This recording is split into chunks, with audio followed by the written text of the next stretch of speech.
Okay, Jason McLeod here with part 2 of my Super Bowl commercial analysis for 2014. It's going to get deeper and deeper down the rabbit hole. Ready?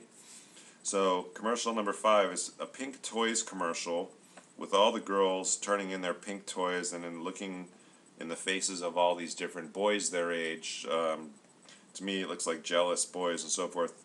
And I know there's a massive influx of transgender boys in this day and age, and that's no coincidence. And there's a huge influx of estrogen into these boys' systems. I don't know the mechanism of getting there, but it's just a fact. They're trying to feminize boys and to make them less able to resist tyranny and to stand up for themselves. They're trying to desensitize boys by trying to prohibit them from engaging in sports, to become more gender neutral and so forth. And that's definitely going on. So that's what that commercial is all about. It's all about either subliminal programming, suggestion, apocalyptic messages, inserting certain phrases so that they can basically try to relay a message and so forth. Because the way it works is they cast a spell on society. In order for their magic to work and to make their plan made manifest here on Earth, they have to show you exactly what they're planning on doing. And by watching it and saying nothing, silence equals consent. So we're going to show you disaster after disaster after disaster and put you in fear, a perpetual place of fear. And because you don't say, I do not consent to this disaster or this situation, you're consenting to it and you're agreeing to it and you're contracting with that programming. It sounds crazy, but everything's about contracts. And I'll get into that in a minute. There's so many contract commercials in this series of commercials. There's 3, in fact. 3 is a very important number, and I'll get into that too. The next is the Jeep commercial. Are you one of the restless many? With each tick of the clock, it reminds us that stillness is actually what kills us. Stillness of the mind, anyway, in meditation and in reflection, is very, very enormously beneficial to the body, and the rewards are many, and spiritually, physically, and emotionally. Physical stillness and apathy and doing, just basically sitting around and being lethargic and not doing anything with yourself is a detriment to your health. But it's not. I think it's just a general broad message here that they're trying to say. Warning. This is a warning. When the walls close in, do you climb out? Is this telling us that the walls are going to be closing in? What are they asking us about that? Can you tell when they're closing in? And another warning, when the road ends, do you go on? Is this about a life after death type of question? That sounds very interesting. And then genetics. It's all genetics. Genetics you'll hear many times in these commercials. Genetics have a voice you can only deny for so long. Very interesting as we get in. Now here's a actually really funny one. Commercial, the TurboTax commercial. There's a guy sitting on the couch watching the prom, and he's saying that watching the Super Bowl when your teams aren't playing is like watching your girl that you're interested in date with the other guy and seeing his stats and just watching him for 4 hours, and you can care less. So to alleviate your boredom, go ahead and log on to TurboTax and pay your taxes. To keep the kings in control and to give you their money, to give them your money so they can live in riches and you can live in squalor and you can actually feel good about yourself instead of watching the Super Bowl. Just go ahead and log on and just give us all your money. That's total suggestion right there. And won't you feel great? Now, if this isn't a slap in the face, I don't know what mind-numbing meds you're on. But, I mean, they just cap it off with the closing statement saying, after that's all said and done, it's amazing what you are capable of. And I think that's just the biggest insult there is, saying we're just dumbfounded that you are just so stupid that you can just go log on and pay your taxes. Now, if you look on your tax form, it says you're one of the millions of Americans who voluntarily comply with the United States tax code. Does that sound like mandatory compliance or voluntary compliance? The Federal Reserve is not a federal organization. So I want you to go and Google, the Federal Reserve is not federal. It's controlled by the elite bankers of this world who control everything, who usurp our energy and suck our money dry illegally while pretending that it's legal and keeping everybody enslaved in this matrix. And that is a fact, Jack. So Google, go on YouTube and watch the entire movie Freedom to Fascism with Aaron Russo, who they killed, by the way, and learn about IRS agents who basically found out that the whole thing's a fraud and quit, and how they were exposing the truth, and then they were pretty much, attacked. But it's an amazing, amazing story. This whole matrix that we're living in is the most ridiculous false paradigm you can imagine to keep us all enslaved, to keep the elite in control, and but this is how they do it, through their predictive programming. Okay, go pay your taxes and be a good slave. So the next one is a full eclipse and a mention of a disease outbreak. It's predictive programming. It's apocalyptic in nature. And the next one is Bono in his Invisible AIDS commercial. And I listened, okay, I'm listening to this, and I said, I'm going to listen to every word he's singing and look at all the visuals and see what I see on stage and see all the hands.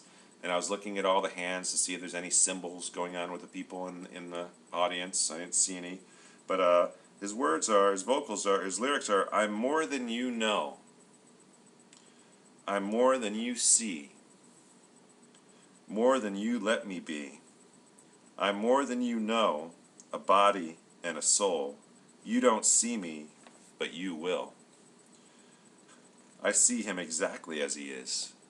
Make no mistake about it. Okay? All the while, there's a flaming, burning effigy behind him of this form in flames. Okay? There's black forms and black silhouettes in the screens behind the bass player, the guitar player, and him.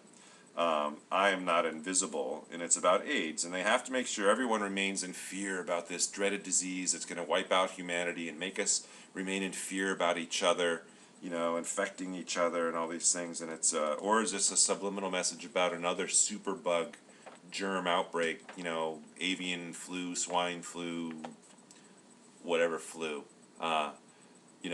predictive programming, like the movie Outbreak or whatever movie it is that they want to keep us in fear about outbreaks and how they wipe everybody out, being with an airborne virus. So there's all these different possibilities. So you be the judge. That's all I'm asking. I'm just pointing out things that I see. So the next is a giant sandstorm coming through and filling the entire screen. More apocalyptic suggestions to keep people in fear. So already we've seen the tidal wave, 2 tidal waves, the rockets, and the sandstorm. And the next one is controlling the web commercial. The elites controlling the web, controlling you and monitoring your actions, which is the real message behind it. And the thing in quotes is, we can't change what the web has become. They totally screwed up royally. This web was supposed to be a tool for them to maintain control and to keep their tabs on everybody. But instead, we've all turned it around, those of us who are awake and aware, and sharing information with each other, the information age, and basically exposing their lies and their deception and their fraudulent behavior and their murdering escapades and their whole New World Order agenda and the GMO foods and all the things that they'd use, the fluoride in the water and the chemtrails in the skies and all this stuff. We've exposed them left and right. Exposed them at the Bohemian Grove performing their rituals, exposing them at the Bilderberg meetings where they meet in secret to discuss their plans for the world. So they said we can't change what the web has become because it became more than they thought, but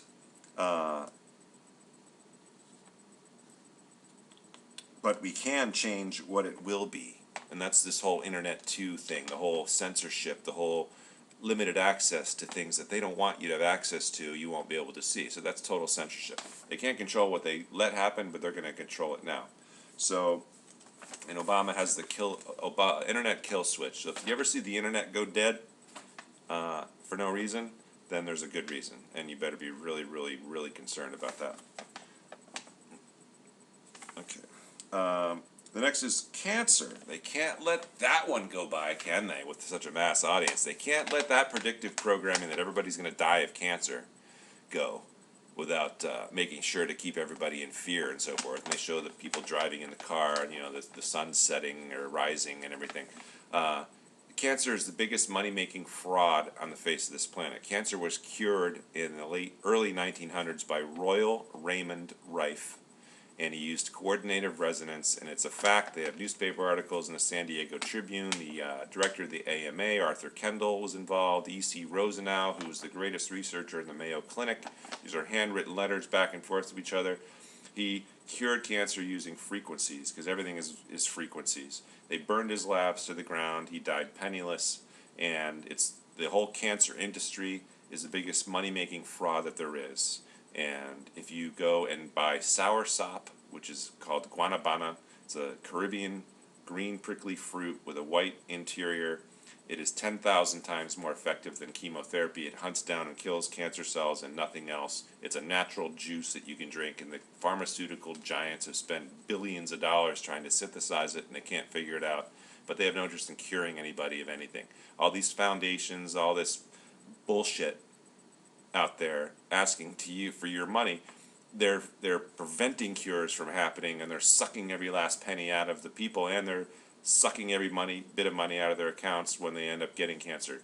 Doctors would have flown in from all over the world to see a kid with cancer 20 years ago. Now it's supposed to be commonplace. The Children's Hospital and all this shit.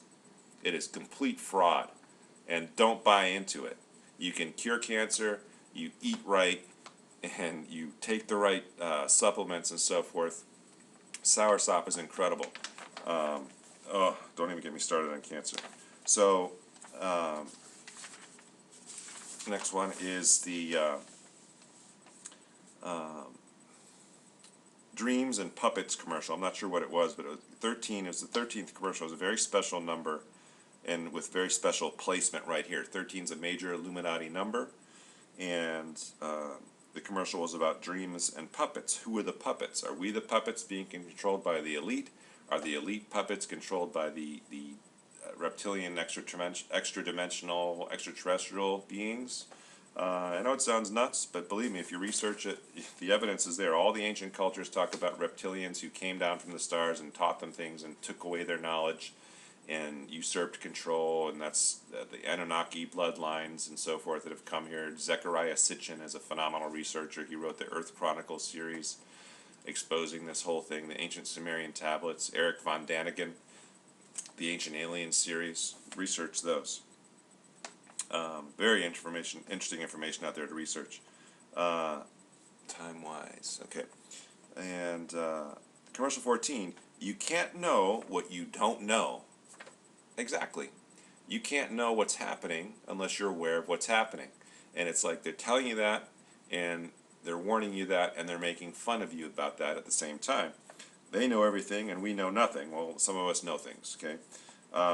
They're either calling us stupid because we know nothing, and they keep everything so compartmentalized in their organizations that the people on the bottom really have no idea what the people at the top are doing, and those very small people, few people at the top know exactly what's going on, and are all part of this massive agenda. Then killing is making a comeback. You can't kill me, Ryan. It's a story about the following, which is really creepy. Things happen for a reason. Yes, they absolutely do happen for a reason. And you're not seeing the bigger picture, they're saying to you right in front of your face. You're not seeing the bigger picture. You guys aren't seeing the big picture about all of these commercials and all of the messages contained within them and the general themes of the commercials, and putting it all together. So it's kind of like saying, casting a spell and saying, you're not seeing the big picture. Pay attention to the small things. Don't see the big things. Don't work with your right brain and connect the dots. Work with your left brain and just see the one little individual separate aspect of what's going on versus connecting all the dots and seeing everything. So it's like dumb down, and haha, you're a stupid moron. So it's really interesting, guys. It's really interesting. So I'm going to stop with the colder than cold, something new. Really, with the polar vortexes and all the incredible Arctic temperatures throughout this country, something is definitely new, and it is colder than cold. So it's like everything's colder than cold. Here's another example of what we're doing to you guys. Really fascinating stuff. So that's the end of part 2, and I'm going to continue this into part 3, and get ready because it gets even more unbelievably wild.